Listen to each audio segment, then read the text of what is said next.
বিশ্বাস করুন, এটা শরবত না।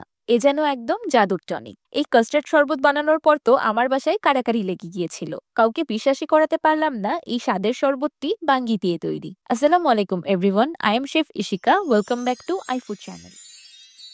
কাস্টার্ড শরবত বানানোর জন্য আমি প্রথমেই নিয়ে নিয়েছি একটি 1 কেজি সাইজের বাঙ্গি।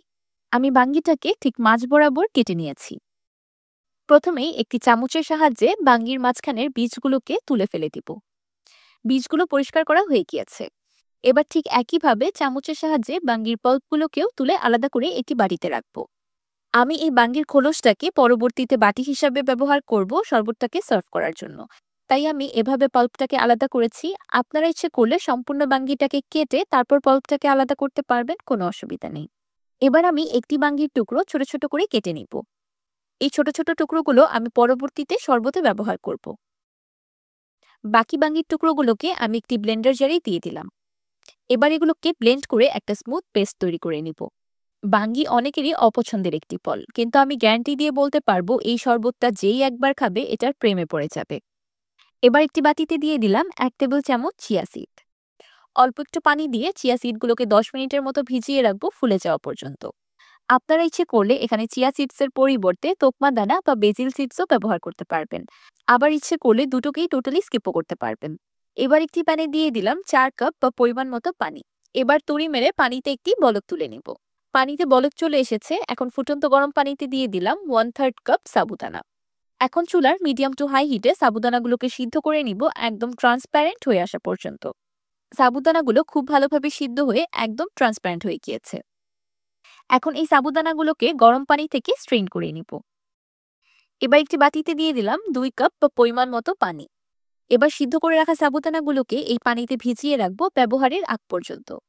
সাবুদানা সিদ্ধ করার পর ঠান্ডা পানিতে ভিজিয়ে রাখলে খুব সুন্দরভাবে ফুলে একদম মুক্তার দানার মতো হয়ে যায়। এই পর্যায়ে সাবুদানাগুলোকে দেখতে একদম ম্যাজিক বলের মতো লাগছে, তাই না?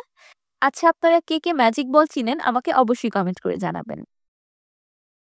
এবার একটি প্যানে দিয়ে দিলাম 4 কাপ বা 1 লিটার লিকুইড দুধ।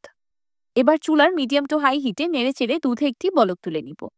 আমি এই 1 লিটার দুধের থেকে বড় 2 চামচ দুধ তুলে আলাদা করে রেখেছি, সেটা আমি পরবর্তীতে ব্যবহার করব। দুধে বলক চলে এসেছে, এবার দিয়ে দিলাম মিষ্টির জন্য 1/3 কাপ চিনি। যেহেতু কাস্টার্ড শরবত, কাস্টার্ড পাউডার তো লাগবেই, সেই জন্য একটি বাটিতে নিয়ে নিলাম 2 টেবিল চামচ কাস্টার্ড পাউডার।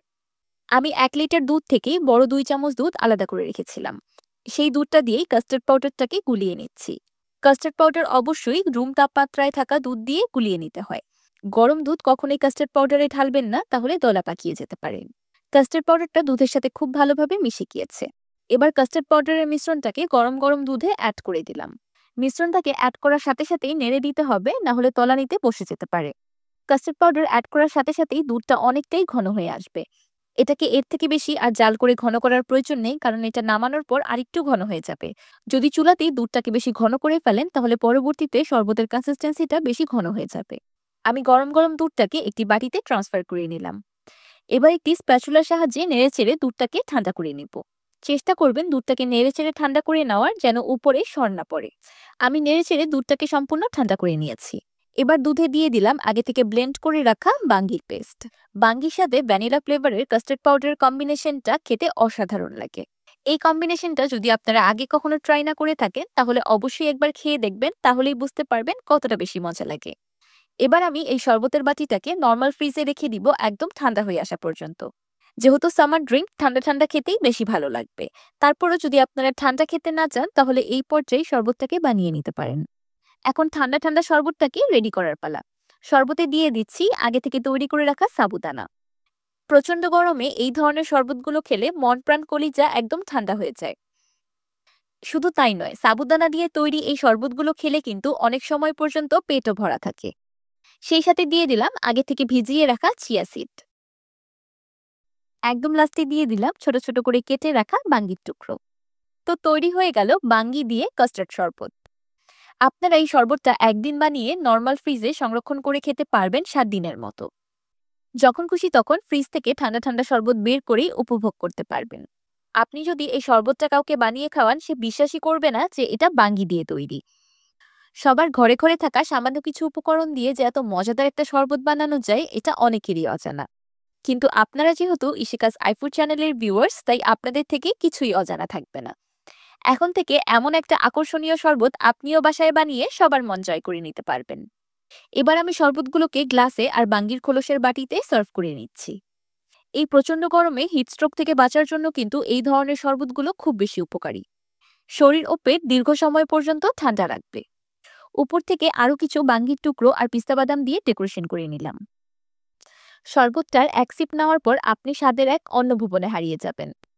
আমার আজকের এই মাস্কমেলন কাস্টার্ড ড্রিঙ্ক রেসিপিটি আপনাদের কাছে কেমন লাগলো আমাকে অবশ্যই কমেন্ট করে জানাবেন। ভিডিওটি ভালো লাগলে একটি লাইক দিবেন আর আমার চ্যানেল সাবস্ক্রাইব করে আমার চ্যানেলের পাশেই থাকবেন। আল্লাহ হাফেজ।